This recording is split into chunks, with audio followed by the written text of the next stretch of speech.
আল্লাহ রাব্বুল আলামিন কোরআনে হাকিমে বলেছেন, উদউনি আস্তাজিব লাকুম, তোমরা আমার কাছে দোয়া করো, আমি তোমাদের দোয়া কবুল করব। আল্লাহ রাব্বুল আলামিন বলছেন, ওয়া ক্বালা রাব্বুকুম, তোমাদের রব, তোমাদের পালনকর্তা, তোমাদের মালিক বলছেন, উদউনি, তোমরা আমার কাছে দোয়া করো, আস্তাজিব লাকুম, আমি তোমাদের দোয়া কবুল করব।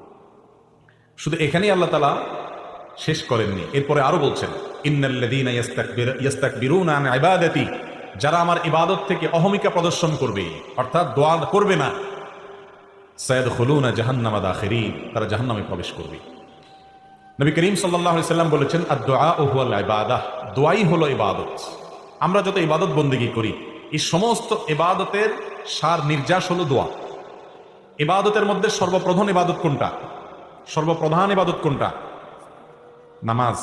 নামাজের চাইতে বড় কোনো ইবাদত আছে আর নাই।